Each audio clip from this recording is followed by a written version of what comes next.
My lovely Margaret, I'm so happy that you accept to be in this series of calls that, as you know, are trying to change the mindset of the people during this crazy pandemic time.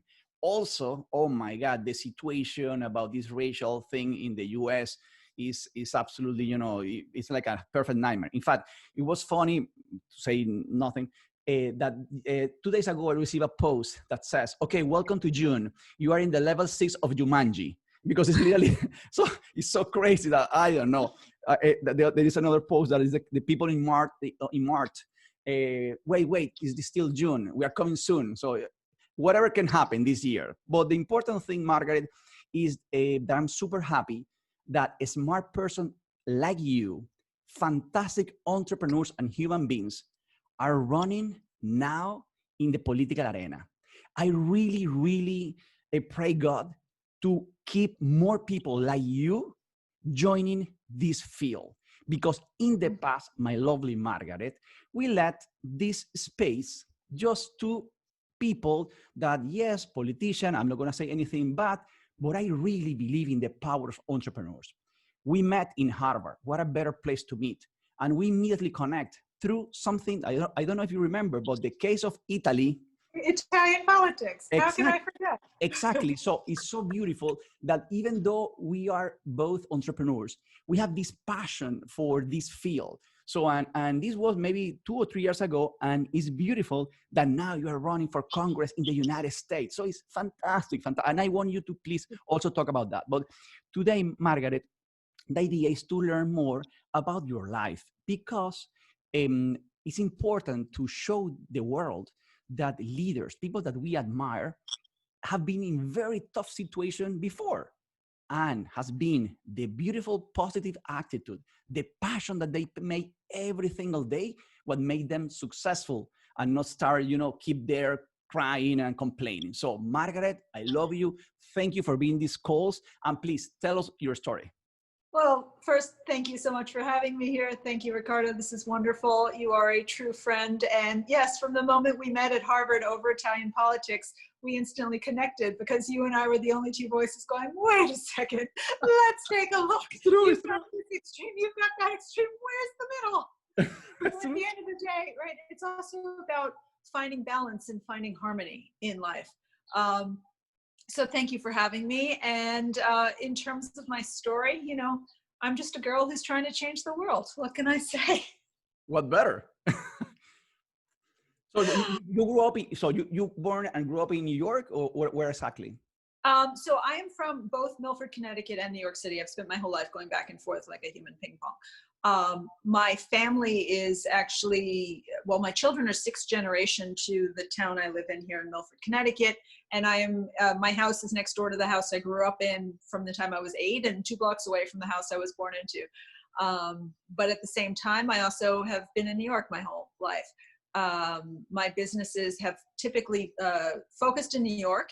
So the core of my business has been there, but I do have 4 development projects here in district in Connecticut. And I also have projects in Indiana, Florida, North Carolina. I've done something. Oh, I have something in Arkansas. I've done something in Arizona. Wow. So I try and be national. And at the end of the day, I also have 4 children. And, they're the reason that I wake up in the morning and what keep me going. But at the end of the day, too, you have to like what you do. And while 90% of your life might be grunt work, the idea of waking up and having passion and excitement and interest in what you do is so important, because it's your life and you're the only one who gets to live it. So we have however many circles around the sun we get, and I want to make the most of it. I would love to live to be 104. People always say, why 104? I said, well, up until then, it's a very rich, full life. Past that, maybe it's a little greedy, and we'll reassess at 104. But I want to wake up every day and have some meaning and have some purpose and try and leave the world a better place than when I came. I love, but let me go in detail because it's incredible. So 4 kids running a company in different states. So let me tell you one thing, because I came from Venezuela, and in Venezuela, you can have a lot of employees, and at the end of the day, it's not so expensive. There are challenges every single place, but having a company here, even a small company, is super complex, but you have several in huge products, in huge cities and in different projects. So it's a really, really important thing. So let us know a little bit more about this field. Okay, well, I guess one of my management principles has always been to empower people. So whatever you're hired to do, please do it. And if you make mistakes, that's fine. Everybody makes a mistake, but I will hold you accountable. So I was actually talking about this yesterday with someone. So any manager in my company, and it depends on what level you are, has the ability to make a decision. Let's say that levels can make any decision up to $500. And frankly, anyone in my company can make a decision. If you have to ask your supervisor for a decision that's under $500 and you've been told make every decision up to that amount, well, then you're not managing anything. You're just relaying. I want people to feel that they can make the choices within the guidelines they're given, but then have the accountability to do so. And I think that that helps grow the people. And then, they may outgrow their position and move on to other companies, and that's great. So I take particular pride in when I have employees, I hire people, I help them learn and grow and assume a role, perhaps, greater than they were entirely comfortable with when they first started, and then they move on. And people who have worked for me have gone on to start their own companies, to lead other companies, and it's fantastic. I love it. And people say, oh, but then you don't keep them. Well, I don't keep them anyway. They're their own person. Go free, grow, do better. So I love it. Sorry, there's a fire truck going by. I love what you mentioned. And I also remember, I'm really grateful because you invited me to one beautiful event that you made in New York. I think that your father is also working really hard in the same line of giving back. And tell us a little bit more about the foundation, Margaret. The foundation. Oh, okay. So you're talking about the Streicker Center. So that is associated with Temple Emanuel, the largest Jewish house of worship in the world, which I'm also a trustee at. And that has to do with bringing together people to think through ideas. So there was an entire political series. There's been a series on food. There's been a series on people who have helped shape the 20th and 21st century. And it's really about the cultural and intellectual aspects of what helped make New York and our country great. Unfortunately, because of COVID, we had to cancel, but we were going to have Theresa May and Vicente Fox join us along with Ehud Barak. And that would have been just absolutely fantastic to have, a former president of Mexico, Theresa May, who we all know, and then Ehud Barak, who's the former prime minister of Israel, join. It's about bringing people together and allowing them to have an open format, to have somewhat casual, it's clearly curated, but somewhat casual conversations about choices that they've made and how they've helped govern or change. We've also brought in Salman Rushdie, who's clearly a very famous author, and being, how do I say this? Bringing disparate voices together so that you can hear the perspective. And it's been an absolutely tremendous and wonderful experience. Amazing. I love, I didn't know before all this call that you have been super, so I know about what you're doing in social, but I didn't know that you have this huge passion. This makes sense with the success of your companies, because when you really empower people and we really let them be creative, this is space. I think that we were together studying the case of black checks, that when we really give responsibility and we let the team, okay, this amount of money that you have, this responsibility, you do whatever you think is the best, they really put the best. If we are like, fathers that, no, don't do this and that, they at the end of the day, it's like a robots. They don't bring anything new to the table. So I really like this way of thinking. And this is something that you have also thought for the government, Margaret. How do you combine this entrepreneurial part and also this empower?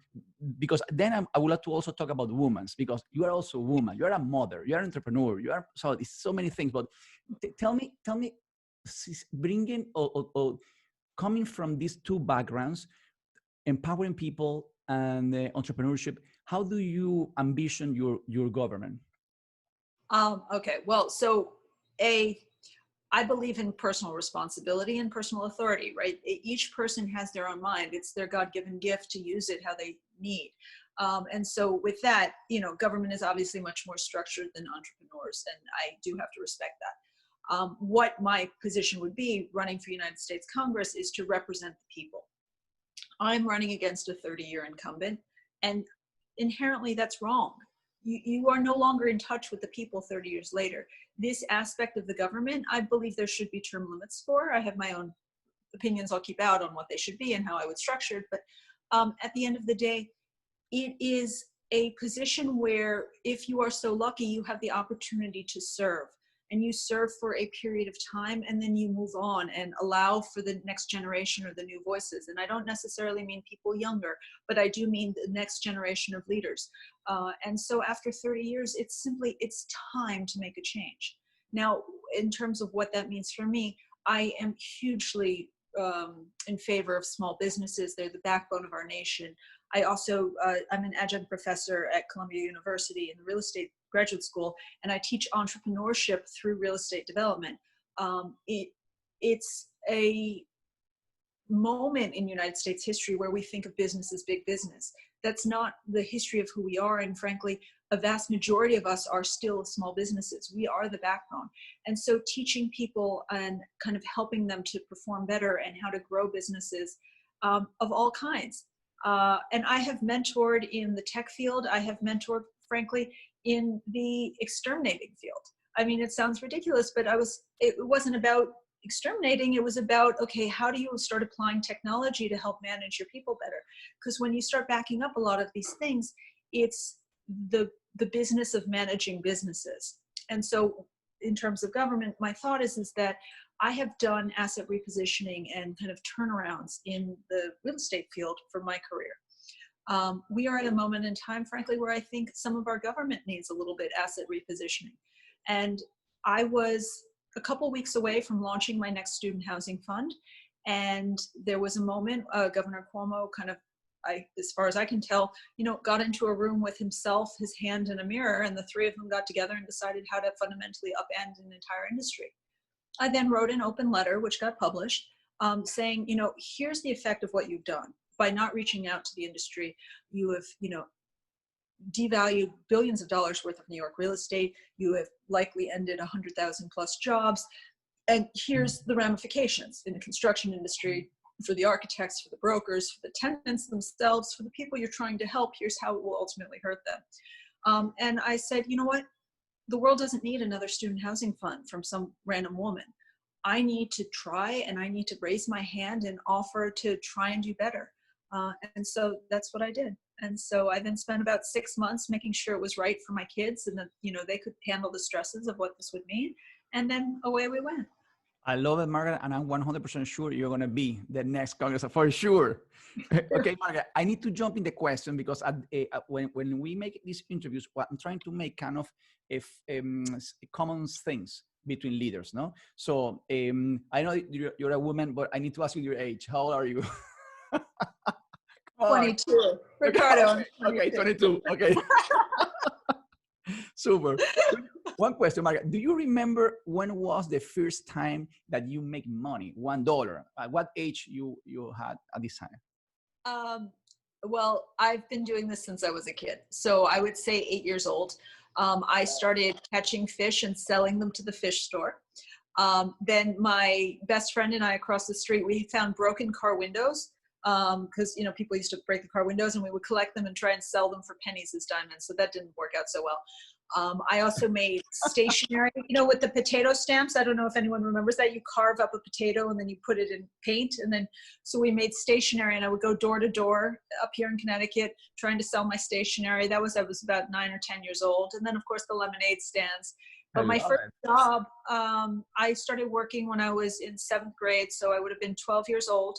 I started helping out after school, like managing the 1st and 2nd graders, so the 7 and 8-year-olds. So my first job was that, and my school paid me to do that until they realized I didn't have my working papers, and the bank wouldn't cash my checks because I was underage. And so that ended for a little while. So I've been working my whole life. Fantastic. And it's something that all the leaders that I interview have in common. They start very early understanding the value of money, and without, it's not about efforts, it's that they have this willing to do this, to do something, to be productive. I love it. So the first entrepreneurial thing that you had, maybe is one of these examples, but do you have any friends, or do you, a little bit more formal, at what age you start making the, what you can call the first company you had? The first company I had, like an official company, I was in graduate school. A friend and I started a company called MS Squared, because I was Margaret Streicker and his name was MS as well.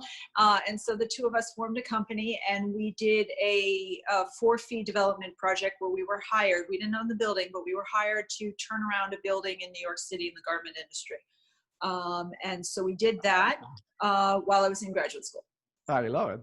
Okay, now every single leader have many success, but also they have failures. What do you consider is one thing that you can in your life? Okay, this is a failure I have. There's so many to choose from. Let me stop you that right there, Margaret. You have no idea. Every single leader have the same attitude. They are totally free, totally cool, and in fact, it's the same. Oh, it's crazy. If you saw the other interviews, they did exactly the same. Oh my God, I have so many that I can. So, but I love that you have this humble, and you understand that is a normal things to happen. So when you are doing something, and mostly when you are creating something, it's super difficult. It's almost impossible to be 100% sure always. So it's normal that these kind of things, and I want the people that are listening that understand that people are not defined by the past. People are defined what everything that they are doing. So the fact is just to learn. It's an experience, but it's not what defines you. So, but tell me, please, what is the one? So I have had some tremendous, we'll say not failures, but tremendous learning lessons that have played out very publicly. Like you can Google them and find them in the New York Times and whatever. And I'm going to put that to the side for the moment. But I will give you a much smaller example. And the reason why is because the details don't matter. But the point is that this can happen to anyone. On Monday, I went on live radio on La Bomba. I've never been inside a radio station before. I was on live radio. They have 400,000 people listening. And I was doing the interview in Spanish. Now, I speak Spanish, but Spanish is not my native language. I understand, but Spanish is not my native language. And I'm walking into a studio, 400,000 people are listening to me talk. And, she's just like, and I was, I'll go a little slower. And I was doing the interview fine. And then they asked one question about my economic policy. And all of a sudden I said, time out. Can I switch into English? And I switched into English on Spanish radio. And I did that for maybe 2 minutes. And then I said, okay, now I've collected myself. I can switch back into Spanish. And I finished up the interview in Spanish. And so that's that. Again, like, it's not a failure. It's not the end of the world by any stretch. But at the same time, am I my 100% best? No. But I think what's important is that you try and people understand, right? You go and you push yourself and you're always trying to excel and do better and do more and expand and reach new people and try. And the effort of trying is often what people appreciate more than whether or not you've even achieved the goal. With that said, I am going to achieve this goal when I run for Congress. Let me tell you one thing. This, what you mentioned, is so beautiful because what you are showing is that, number one, you are not afraid to show who you are. You are putting a lot of effort to connect with people that maybe don't understand English. It's normal. So you are making the effort to make them understand what you're trying to do. This is beautiful. And you are not afraid that you don't have a perfect Spanish. Imagine my English is a disaster. But you know what? At the end of the day, the important thing is the ideas that you have in your mind and the kindness that you can share. These are the important things. That you have a personal accent in this language or in the other, doesn't matter. But the important thing is that this effort, that you are not afraid, that you are brave, and you are doing whatever to be close to people. This is the important thing in life. And I love what you did in this case. And about your success, what do you consider is the best success in your life? The children. I mean, how can you not? Any parent has to say that. Exactly. I have 4 children. I mean, what else do I need? I don't need to, you know, 100%. skydive.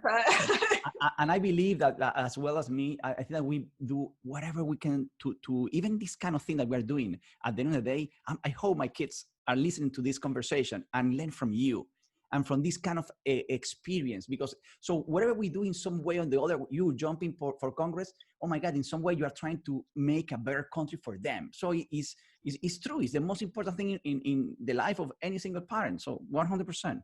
Okay, Margaret, one question. Do you have an amount of money to stop working, or you're going to do it forever? So that's funny. So I've heard that my whole life. Everyone's like, oh, what's your, FU number? And I was like, how do you have one? That doesn't make any sense. I'm not someone that will ever just say like, oh, here's my number, walk away. I, in some ways, said, okay, I am going to take a step back from making money so I can run for Congress. Clearly, this is not a profit center for me at all.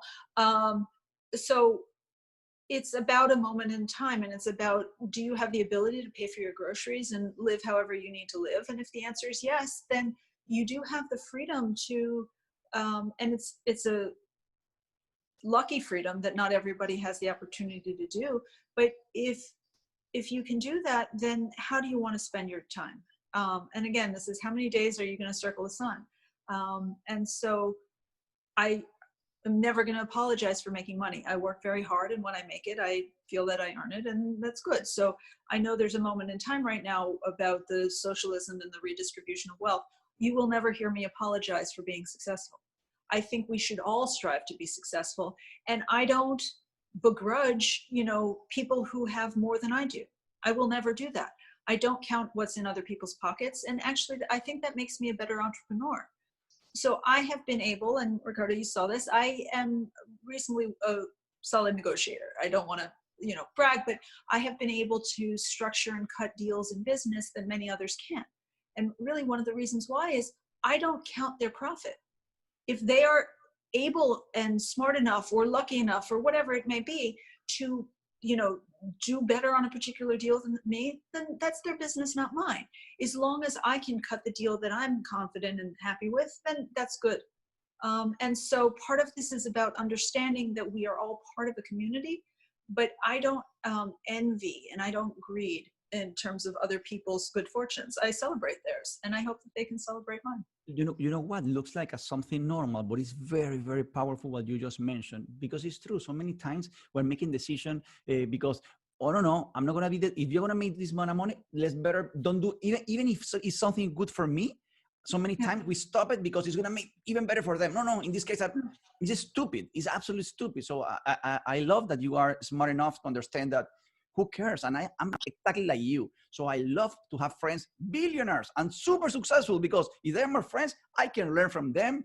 I can go to the parties. I can go. So it's fantastic. It's opportunities. Why not? So you need to invite me to those parties. Let's go. So it's beautiful. You know what? The other day it was funny because I don't know if it wasn't the case or this one of Italy.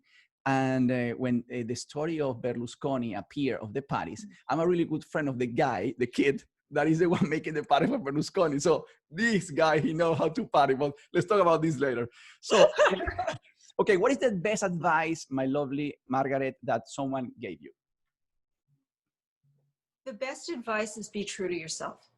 At the end of the day, you will always wake up with yourself and go to sleep with yourself. And you have to be comfortable in the choices you make and the life you lead. And continue to find inspiration, right? You want to live a life worth living, a life with meaning, a life with purpose, and one also not just with purpose for somebody else, but with purpose for yourself.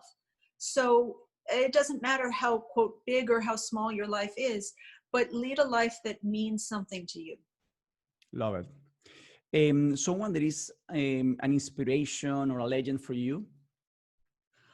Oh, catch me off guard. An inspiration or a legend.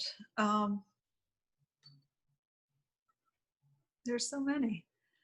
I think it would be corny for me to speak about my own family, so I won't, but probably But Yeah. you have a father is a real, even for me, so it's a real inspiration. So you can mention Yeah, that. no. So certainly my father, but actually also my grandmother. I have a grandmother. She's going to be 99 this summer, and she Oh grew my up God, in so, a so cool, huh? extraordinarily different time.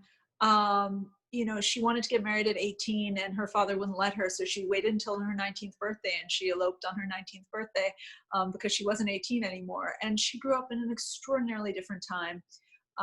And I graduated grad school many years ago, and that same week I actually got engaged. And so she had sent me a check because I was the first person, you know, of her granddaughters to graduate a graduate degree. And she sent me a check, and then she immediately called and she said, okay, ask your fiance how you should invest it. Right, because it was no longer my position Oh as my a God. woman. I was about to get married, and I was like, okay. But she comes from such a different place. But I love her, and she's such an inspiration. She's led such an extraordinarily interesting life, different life, and meaningful life. And at the same time, she has never had a job in her life, under classic terms. It's just a very different way of being. But she's an inspiration. Love it. How many days you make exercise, Margaret? 5 to 6. Love it. Yeah, I All did 4 miles this morning. successful people really take care of their body. Did you eat healthy? I exercise. Okay. Okay. This is why you make it. Okay. It's valid. It's valid. Okay. At what time do you go to sleep? Maybe 11:30 or so every evening. And I generally wake up 6:37. So Yeah. again, leaders wake up really early. Okay. Now you need to tell me one book that you recommend. Just one. If you need to recommend me just one. So Gabriel Garcia Marquez, 100 Years of Solitude. Wow. But you know what? Oh my God, it's so shocking. All the leaders are the same. Oh my God. So I'm not a leader because I was in the field. I'm super ashamed because all my friends, all the people that I interview, they are really telling me books very deep, very not for business, more for kind of different fields, more emotional things than tactical things. Also, and yeah. So I shocking. have stacks. I mean, from Harvard, whatever. We have stacks and stacks and stacks of business books. Maybe I'll flip through them in my office. I don't read them. I'll pick up a chapter, but I don't read those business books, the how-to books. For me, if I'm reading, I want to enjoy. Now, I went back and I read 1984, George Orwell, 1984, because some of what's going on in our government these days feels very Orwellian, if you will. And so there are moments, but I really only read fiction. And I can read the John Grishams at the airport. I can read whatever. I tend to like the spy ones or the intrigue ones a little more than the, romance. But for me, I enjoy fiction. I enjoy the character evolution and things like that. Nice. Okay, and the last question, Margaret, you need to give us an advice for the people during this crazy time of pandemic and, revolution or whatever. So what is the advice? Is to keep your head and keep your senses. And I feel compelled because I am, running for office, that here in America, we have the right and also the obligation to speak up where we see injustices. And discrimination and intolerances based on color of skin, ethnic backgrounds, sexual preferences, or any other ideologies cannot be tolerated in an open and free society. But with that said, I support the police, I support the military. However, where there are injustices there, those individuals can and should be held accountable. And, the full weight of our laws should be brought to bear upon them. So with the obligation to speak up, we also have to do this in peace. And I'm going to attend a peace rally later today. There is no place for rioting. There's no place for looting. And there is nothing good that can come from kind of escalating destruction. But I do support equal opportunity for all. I think that there are clearly opportunities for us as a society to do better, and we can and should be working to do better. So 100% with you, Margaret. I love you. I wish you to win, and you are gonna make it. I'm 100% sure. So let's celebrate soon. Thank you again. Streicker2020.com. 100%. Send me the image. I'm gonna put it right here in the screen. Okay. So thanks again for being here. Congrats and be safe. And again, love you. Thank you for being here. Thank you for having me. This was wonderful. Take care.